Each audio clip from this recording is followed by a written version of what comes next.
गीता भाटी की ज़िंदगी में प्यार मोहब्बत कोई मायने नहीं रखते, तमाम लोग सवाल कर रहे हैं, क्योंकि वो तो बता रही है कि वो बतौर प्यार में भागी हुई महिला है। मैं इंसान ना हूँ, पत्थर हूँ क्या? मेरी समझ ना आवे, मेरी शादी ना हुई, मेरे बच्चे नहीं है? तो सीमा क्या कर रही है? वो प्यार नहीं करती? करीन, हमने प्यार किया अपने पति से। क्या लोग कह रहे हैं वो भी उनके पति भी बहुत सुंदर नहीं है जिस प्रकार से वो, लेकिन वो अपने पति के साथ ही रह रही है ना, किसी सुंदर के ऊपर थूकने तो नहीं गई, अपने पति के साथ है ना, अपने पति के साथ रह रही है ना। उसका पति भी अपनी पत्नी के साथ रहना, किसी को भगा के नहीं लाया ना, उन्हें साबित नहीं करना किसी को। उनका शादी उनके माँ बाप ने, उनकी बहन मैंने करवाई है, और वो रह रहे हैं, प्यार से रह रहे हैं। भाई हिंदुस्तान में ऐसे ही होता है, पति कैसा है कैसा नहीं इससे मतलब नहीं है। ये हिंदुस्तान में माँ बाप शादियाँ कराते हैं, अपनी मर्जी से नहीं करते, अपनी मर्जी से पसंद नहीं करती लड़कियां। अब करने लगे, अलग बात है, मॉडर्न जमाना आ गया। पहले की बात और थी, जिस समय मिथिलेश की शादी हुई, और वो निभा रही है ना अपनी शादी को। सवाल ये है कि मिथिलेश अब सामने क्यों नहीं आ रही? अगर उन्हें सच में ऐसा लगता है, लोग सवाल कर रहे हैं कि उन्होंने कुछ गलत नहीं बोला है, उन्होंने सही बोला है और वो अपनी बात पे अडिग है, तो उन्हें प्रत्यक्ष रूप से सामने आना चाहिए। अंजू बनी फातिमा, वो तो चल ही रहा है, लेकिन नसरुल्लाह के पर आपने कुछ नहीं कहा। नसरुल्लाह की भी तस्वीरें वायरल हुई होंगी। भैया मैंने अंजू को तो खूब कही है, सुसरी नालायक है, 15 साल की बेटी के भविष्य को बर्बाद कर गई। जिसकी बेटी 15 साल की हो और वो माँ भाग जाए, वो कहीं भी भाग जाए, उस बच्ची को जीवन में कभी भी सर उठाने का मौका नहीं मिलेगा। कभी वो खुल के हंस नहीं पाएगी, किसी के सामने सर उठा के ये नहीं कह पाएगी कि मैं भी एक सम्मान से जी पाऊँ, क्योंकि लोग जीने नहीं देंगे। ये हिंदुस्तान की हर गांव में होता है, तो क्या करे बताओ, शहरों में भी होता है। देख के उस बच्ची को जो टिप्पणी करेंगे तो उसकी जो सज़ा उसको मिल रही है, उस अंजू जैसी नालायक और चरित्रहीन औरत की वजह से मिल रही है ना। नसरुल्लाह कह रहा है जो अरविंद के बच्चे हैं वो मैं उन्हें ले जाना चाहता हूँ, वो बच्चे मुझे दे दीजिए क्योंकि अंजू मेरी, बच्चे मेरे। तो भैया एक काम करो, मैं तो यूँ पहले भी कह चुकी हूँ और अब भी कह रही हूँ, जितनी पाकिस्तान में दो बालकन की माँ हो, 10 बालकन की माँ हो, सबने तो ले आओ हिंदुस्तान में, और जितने भी हिंदुस्तान के बच्चे हों सबने दे दो पाकिस्तान में। तुम्हारी भाभी होएगी, कहीं और की होगी, मुझको तो सीमा हैदर ही है, रहेगी ज़िंदगी भर रहेगी। मैं सीमा हैदर ही कहूँगी, किसी के प्रेशर में सीमा सचिन नहीं कहूँगी, सीमा हैदर है, रहेगी। जो विरोध करना चाहे वो करे। अगर फांसी भी लगती हो तो जाओ डीजे मंगवा लेना, हंसते हंसते चलेंगे। आदमी तो छोड़ो, टमाटर पे मीम बने, टमाटर भी नहीं कहे ओ मालिक। नमस्कार, मैं ज्योति यादव और आप देख रहे हैं BCS न्यूज़। मिथिलेश भाटी का एक वीडियो वायरल हुआ जिसमें उन्होंने सचिन को लप्पू और झिंगुर बताया। हालांकि ये वीडियो शुरुआत में तो मजाक के तौर पर लिया गया और तमाम दिग्गज लोगों ने इस पर रील्स भी बनाई, लेकिन सवाल ये है कि रील बनाने के बाद जब AP सिंह ने ये कहा कि मैं नोटिस भेज दूंगा, बवाल तो तब खड़ा हुआ। मिथिलेश भाटी के साथ साथ गीता भाटी जो उनकी बड़ी बहन है वो बढ़ चढ़ कर बोल रही हैं, और सीधे तौर पर तमाम मीडिया चैनलों पर तो आप देख रहे होंगे, लेकिन इस वक्त मेरे साथ मौजूद है। रक्षाबंधन का त्यौहार नजदीक आया तो AP सिंह भी गए राखी बंधवाने। क्या कहना चाहेंगे आप? अच्छी बात है, बढ़िया बात है, उनका मन हुआ तो उन्हें जाकर राखी बंधवा ली, मैं क्या करूँ बताओ। अच्छी बात है, त्यौहार भाई बहनों का है। तो आप भी AP सिंह को भाई मानती हैं? राखी बांधने का इरादा कर रखा है? ऐसा तो मेरे कोई इरादा ना है, भाई तो सभी को बोलती हूँ मैं। अगर उनको इरादा बंधवाने को होगा तो जो आएगा घर उसको बंधवा के जाएगा, बंधवाना चाहेगा तो वो स्वागत। लेकिन मेरा किसी को ऐसा कोई नहीं, भाई तो हैं, बहुत भाई हैं, बहुत भाई हैं। अच्छा, अफसोस है उस चीज़ का कि मिथिलेश भाटी ने जो लप्पू और झिंगुर बोला, जिसके बाद तमाम लोग, कुछ लोग सचिन को चुसा हुआ आम बता रहे हैं, कुछ ना जाने क्या क्या कहने पर लोग अब क्योंकि मिथिलेश ने बोला तो तमाम लोग अपनी अपनी प्रतिक्रियाएं देने लगे। अफसोस किस बात का? जो कहना था कह दिया, गांव की भाषा में जो बोलना था वो बोल दिया, और बोल दिया तो बोल दिया। लेकिन बॉडी शेमिंग कर दी है आप लोगों ने, ये क्या कर? अब पता होना जी कौन सी शेमिंग हुई है और कौन सी ना हुई। शेमिंग हुई है तो नोटिस भेज देंगे, फांसी लगवा दें भैया, हम तो तैयार बैठे हैं, बात खत्म। लेकिन मलाल नहीं है उस चीज़ का।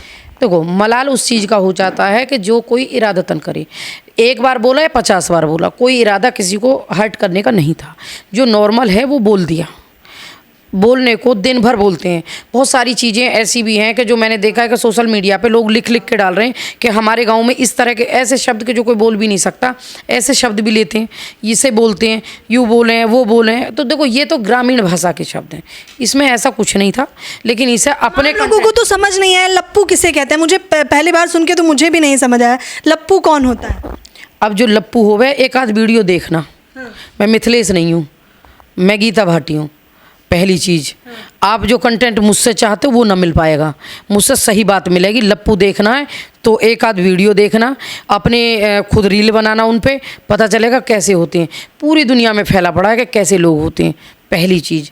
दूसरी बात, सही तरीके से उस चीज़ को दिखाना और सही बातों को पब्लिक को देना, ये मीडिया का काम है। तोड़ मरोड़ के और गलत चीज़ों को कंटेंट बनाने के लिए कोशिश ना की जाए, और वो मेरे साथ तो की ना जाए। मैं आपको भी बता रही हूँ, मैं वही चीज़ें बोलती हूँ जो मुझे लगता है कि मर्यादित भाषा में बोली जाए। वो लड़की गांव की थी, बहन है, गांव में रहती है। तो उन्होंने मर्यादा तोड़ी, आपको ऐसा लगता है? नहीं, कोई मर्यादा नहीं तोड़ी।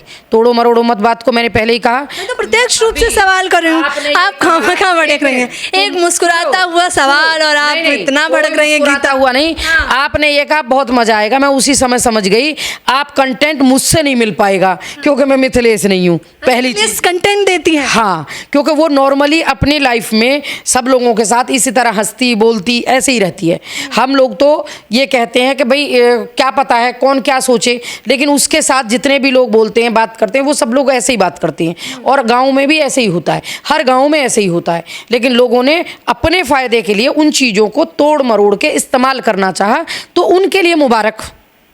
हमें कोई फ़र्क नहीं है इस चीज़ का, हमने अपनी तरफ से किसी को हर्ट नहीं किया। सवाल ये है कि मिथिलेश अब सामने क्यों नहीं आ रही? अगर उन्हें सच में ऐसा लगता है, लोग सवाल कर रहे हैं कि उन्होंने कुछ गलत नहीं बोला है, उन्होंने सही बोला है और वो अपनी बात पे अडिग है, तो उन्हें प्रत्यक्ष रूप से सामने आना चाहिए। क्यों? ताकि आपको नए शब्द दे, आपके उकसाने पे उकसे, आपके कहने पे आप भड़काएं। वो मीडिया को जानती नहीं ना, उसे उस दिन यही तो किया। अच्छा, इतनी भोली है मिथिलेश भाटी?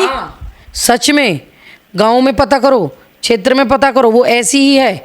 लेकिन उसका फ़ायदा मीडिया उठाना चाहे तो मैं उठाने दूंगी क्या? बिल्कुल नहीं उठाने दूंगी। उनको जो कंटेंट मिलना था वो मिल गया, अब उससे कुछ नहीं मिलेगा। अब मैं हूँ उसकी प्रवक्ता, मैं सवाल, आप मुझसे सीधा सवाल करेंगी तो मैं सीधा जवाब दूंगी। पत्रकारों ने उनके पति से जाके उन पर टिप्पणियाँ की। हालांकि बतौर पत्रकार मैं इन चीज़ों को ठीक नहीं समझती हूँ, एक इंसान के रूप में भी, लेकिन उन पे जाके लोगों का कहना था क्योंकि मिथिलेश ने किया सचिन पे तो लोग भी चले गए उन पे टिप्पणियाँ कर। तो अच्छी बात है, उससे कोई आपत्ति नहीं है? आप नहीं, कोई भी आपत्ति नहीं है। कभी किसी चैनल पे आपत्ति जताई हो? बिल्कुल नहीं है। रीज़न है, किसान है यार, कोट पैंट में कौन खेती करता है? तुम्हारे भी कोई बाबा या दादा या किसी ने की हो तो पूछना उनको। पहले तो बुजुर्ग बनियान तक भी नहीं पहनते थे, सिर्फ हाफ निक्कर पहन के या वो धोती बांधा करते थे, उसमें ही सारा दिन खेती करते थे। क्या किस चीज़ का बुरा लगे? अरे अच्छी बात है यार, मैं देश भर में कोई जानता भी नहीं कि सुरेश कौन है। एक सीधा साधा किसान, खेती करने वाला व्यक्ति, उसे कोई जानता नहीं। अच्छी बात है, धन्यवाद उन लोगों का जिन्होंने उसको बताया, हमें तो बुरा नहीं लगा। उनकी सोच है, उन्होंने बोला।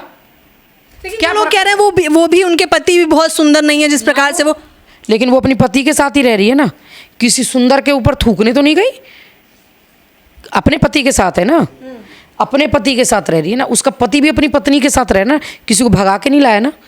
उन्हें साबित नहीं करना किसी को।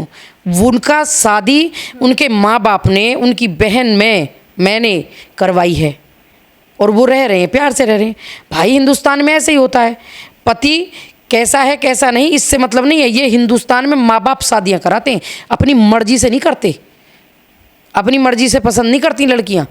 अब करने लगे, अलग बात है, मॉडर्न ज़माना आ गया। पहले की बात और थी, जिस समय मिथिलेश की शादी हुई और वो निभा रही है ना अपनी शादी को, अपने पति का सम्मान करती है, उसके कहे अनुसार खूब पढ़ी लिखी या कोई भी ना लिखी, अपने गांव के काम, अपने घर का संभालती है, आशा वर्कर है, देश में अपने ग्रामीण महिलाओं की सेवा करती है, आशा वर्कर है, एक सोशल वर्कर के तौर पे काम करती है और उसके पति के सपोर्ट से ही तो कर रही है। अच्छा, गीता भाटी की ज़िंदगी में प्यार मोहब्बत कोई मायने नहीं रखते, तमाम लोग सवाल कर रहे हैं, क्योंकि वो तो बता रही है कि वो बतौर प्यार में भागी हुई महिला है। मैं इंसान ना हूँ, पत्थर हूँ क्या? मेरी समझ ना आवे, मेरी शादी ना हुई, मेरे बच्चे नहीं है तो सीमा क्या कर रही है? वो प्यार नहीं करती? करी, हमने प्यार किया अपने पति से, हमारे माँ बाप ने बच्चा पसंद किया, जैसे भी पसंद किए, बड़े पसंद किए, कितने ही बड़े हो, आदमी अपने धर्म को निभाए, पत्नी धर्म, तब कहते हैं अर्धांगिनी। सुनते हो ना आप? पत्नी कैसे भी पति हो, बड़ा हो, कैसा ही हो, उसको निभाए। हमारे पति बड़े अच्छे, हम पत्नी उनकी बड़ी अच्छी, तो हमें किसी को साबित थोड़ी करना है। और हमें उन्होंने पत्नी बड़ी अच्छी, बिल्कुल बड़ी अच्छी, क्योंकि उनके सम्मान को ध्यान में रखते हुए हमने कदम घर से बाहर निकाले। हम जब भी जहाँ गए, कहने के लिए दुनिया सूरज पे कितना ही जाके धूल उड़ाए, सूरज पे चली जाती है क्या? नहीं जाएगी ना। तो ऐसे ही हमें कितना ही कुछ कहे लोग, हम पे कोई फ़र्क इस बात का नहीं आएगा, क्योंकि हम गलत। सीमा कह रही थी कि उन्हें प्रताड़ित किया जाता था, गुलाम उन्हें पीटते थे, मारते थे, तो वो क्या करती? पबजी खेला, पबजी से लबजी हो गया और उसके बाद यहाँ आ गई। तो मैं क्या करूं? हमारे हिंदुस्तान में बहुत प्रताड़ित होती है महिला, लेकिन कभी भागती नहीं देखी। लेकिन रहना चाहिए अगर जिन्हें प्रताड़ित किया जाता है। आपको लगता है एक महिला के सहारा है, कानून एक सहारा है, हर जगह कानून है। इस देश में हो या पाकिस्तान में, कानून कहीं ना कहीं सहारा है। कानून का सहारा लेती, उसे तलाक दे देती, उससे अलग हो जाती, उससे खर्चा बनता कोर्ट से, क्योंकि बच्चे थे, माँ के साथ बच्चे रहते। कानून बहुत कुछ होता है। हमने कई फैसले ऐसे किए हैं, पति पत्नी भी अलग हुए हैं, बहुत सारी चीज़ें होती हैं। जब बहुत दुश्वार होती है ज़िंदगी, तो ऐसा नहीं है कि पति पत्नी साथ ही रहेंगे, कोई दबाव है या कोई सज़ा है, नहीं। अगर अच्छी तरह से नहीं निभा पा रहे हैं तो कानून का सहारा लीजिए, अलग हो जाइए, फिर आप कहीं भी शादी करिए, लेकिन एक सीमा पार करने से पहले कानून का सहारा बहुत ज़रूरी है, समझे आप? तो कानून बड़ी चीज़ है। अच्छा, अंजू यहाँ से गई, हालांकि वो वीज़ा लेकर गई हैं। अंजू बनी फातिमा, वो तो चल ही रहा है, लेकिन नसरुल्लाह के पर आपने कुछ नहीं कहा। नसरुल्लाह की भी तस्वीरें वायरल हुई होंगी। भैया मैंने अंजू को तो खूब कही है, सुसरी नालायक है। 15 साल की बेटी के भविष्य को बर्बाद कर गई। जिसकी बेटी 15 साल की हो और वो माँ भाग जाए, वो कहीं भी भाग जाए, उस बच्ची को जीवन में कभी भी सर उठाने का मौका नहीं मिलेगा। कभी वो खुल के हंस नहीं पाएगी, किसी के सामने सर उठा के ये नहीं कह पाएगी कि मैं भी एक सम्मान से जी पाऊँ, क्योंकि लोग जीने नहीं देंगे। ये हिंदुस्तान की हर गांव में होता है, तो क्या करे बताओ? शहरों में भी होता है। देख के उस बच्ची को जो टिप्पणी करेंगे तो उसकी जो सज़ा उसको मिल रही है, उस अंजू जैसी नालायक और चरित्रहीन औरत की वजह से मिल रही है ना, और मिलेगी। उसका पिता अपनी बेटी के साथ है, उसके पिता को जो झेलना। नसरुल्लाह कह रहा है जो अरविंद के बच्चे हैं वो मैं उन्हें ले जाना चाहता हूँ, वो बच्चे मुझे दे दीजिए, क्योंकि अंजू मेरी, बच्चे मेरे। तो भैया एक काम करो, मैं तो यूँ पहले भी कह चुकी हूँ और अब भी कह रही हूँ, जितनी पाकिस्तान में दो बालकन की माँ हो, 10 बालकन की माँ हो, सब ने तो ले आओ हिंदुस्तान में। और जितने भी हिंदुस्तान के बच्चे हों सब ने दे दो पाकिस्तान में, पेट भर जाएगा। गलत चीज़ें गलत होती हैं, उसको बढ़ावा देना अच्छी बात नहीं है। मीडिया पे दूसरा कोई काम नहीं रहा। अरे देखियो वहाँ में मणिपुर में क्या हुआ, 2 हिंदुस्तान की 2 बेटी निर्वस्त्र अवस्था में पाई गई, उन्हें कुत्ते उनकी बॉडी को खा रहे। लेकिन शर्म की बात है कि सीमा सीमा सीमा सीमा, अरे बावले हो गए, पागल हो गए, चटक गए हो का? कई औरें भी देख लो। महंगाई भैया, 2 महीना में आए मेरे घर में टमाटर, 2 महीना टमाटर की शक्ल ना देखी। सुसरे आदमी तो छोड़ो, टमाटर पे मीम बने। टमाटर भी नहीं कहे ओ मालिक, ओ बढ़िया बड़ो वालो आदमी आगो, मालिक धनाढ़ है आदमी, टमाटर खरीदने आयो, उन्हें के पाव दे दो, 20 रुपये के दे दो, रख तेरी औकात ना टमाटर लेने की। तो शर्म करो। या देश में क्या क्या छुपाने के लिए इस सीमा हैदर क्यों इतना हाईलाइट कर रहे हो? यूँ हमारी नेशनल भाभी बन गई हैं वो। तुम्हारी भाभी होएगी, कहीं और की होगी, मुझको तो सीमा हैदर ही है, रहेगी, ज़िंदगी भर रहेगी। मैं सीमा हैदर ही कहूँगी, किसी के प्रेशर में सीमा सचिन नहीं कहूँगी। सीमा हैदर है, रहेगी। जो विरोध करना चाहे वो करे। अगर फांसी भी लगती हो तो जाओ डीजे मंगवा लेना, हंसते हंसते चलेंगे और तुम संग चलियो। अंत तक चलोगी ना चलोगी कि भाग जाओ? नहीं नहीं, बिल्कुल चलेंगे। आप बुलाइएगा हमें कॉल करके। देना पहले लगवा देना। वैसे मैं चाहती ही नहीं हूँ ऐसा नौबत भी आए। ये है कि सीमा कह रही है कि चंद्रयान के लिए मैंने व्रत रखा, 30 त्यौहार पे मैंने व्रत रखा, मुझे चक्कर आ रहे थे, मैंने तब भी व्रत। उतर तो ही ना, चंद्रयान हवा में ही डोलते रहे तो व्रत ना रखती तो। या देश की तो जो 140 करोड़ जनता है, ये तो दूसरी बावली हो गई है। सीमा हैदर के थे तो चंद्रयान उतरो भैया, वाने कही आई और यूँ हाथ लाई और ले आजा उतर जा, ऐसे तो किया। तो तुम्हें एक बात बताओ, या हिंदुस्तान में और कोई मिल ना रहो, वह तो बेचारी वो बाथरूम भी जाए तो वह तुम बाथरूम तक पीछे कर रहे हो।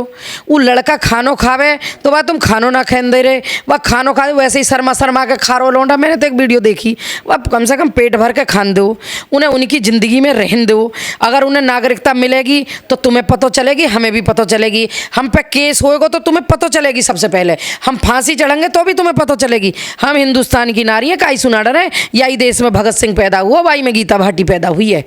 भाई में मिथिलेश पैदा हुई है, बिल्कुल अफसोस ना है अपने शब्दन पे। तो स्वैग लेवल बढ़ रहा है, मैं मजाकिया वे में पूछ रही हूँ। बढ़ेगो तो भी ठीक है, ना बढ़ेगो तो भी ठीक है। हम तो ऐसे ही चौके, ऐसे ही जब, ऐसे ही अब और ऐसे ही आ गए, ऐसे ही हैं। मस्त आदमी है, खावे पी में खुशी से रहे में। हम घर की चिंताएं करें और बाहर की चिंता करें और फिर शाम होने के बाद अपने काम धंधे में लगें और छोड़ दें सब चीज़ें ने, यहाँ से ऊपर करके हवा कर दें शाम तक। चल भाई, बाहर की चीज़ें ना बाहर छोड़ने को काम करें, अपने घर में नहीं लाते, समझे आप। अच्छा, अगर नागरिकता मिलती है तो आप लोग सीमा हैदर को स्वीकारने को तैयार हैं? ये तो जब पता चलेगी नागरिकता मिलने पर, ऐसे कैसे कह दूँ भाई, ये तो सरकार को मामलो, मेरो थोड़ी है। नोएडा टू कराची मूवी भी बन रही है उन पे। नहीं, वो नोएडा टू कराची बनाओ, कराची टू नोएडा बनाओ, या वो भाड़ में जाओ, मेरो का लेनो देनो। वो जो कर रहा है वो गलत कर रहा है, क्योंकि हमारे यहाँ फिल्में जो देखते हैं बच्चे, उन पे कहीं ना कहीं गलत असर आता है, ऐसी चीज़ों को बढ़ावा दे रहा। तो इसलिए उसका भी, अमित जानी का भी हम तो विरोध ही कर रहे हैं बस। लेकिन वो कह रहे हैं मैं तो सच्चाई दिखाने वाला हूँ अब देश को, क्योंकि वही हुए हरिश्चंद्र, और तो दुनिया में कोई है ही ना। तो आप देखिए कि गीता भाटी कह रही हैं कि मिथिलेश भाटी की तरफ से अभी तमाम चीज़ें स्वयं रखेंगे, क्योंकि मीडिया चैनल को कंटेंट मिल रहा है और वो लोग जो कंटेंट लेके जा रहे हैं अब उन पर ज़रा रोकथाम लगेगी। गीता भाटी ने ये कमान संभाल ली है। हालांकि सीमा हैदर को नागरिकता मिलती है या नहीं, वो भारत में रहेंगी या नहीं, लेकिन उससे पहले वो जो भी कर सकती हैं प्रयास, वो पूर्णतः प्रयास करती होंगी। टीवी चैनलों पर आप देख रहे हैं। फिलहाल इस खबर के बारे में आप लोग अपनी राय बताना बिल्कुल ना भूलें। हमसे बातचीत करने के लिए आपका बेहद शुक्रिया। धन्यवाद भैया।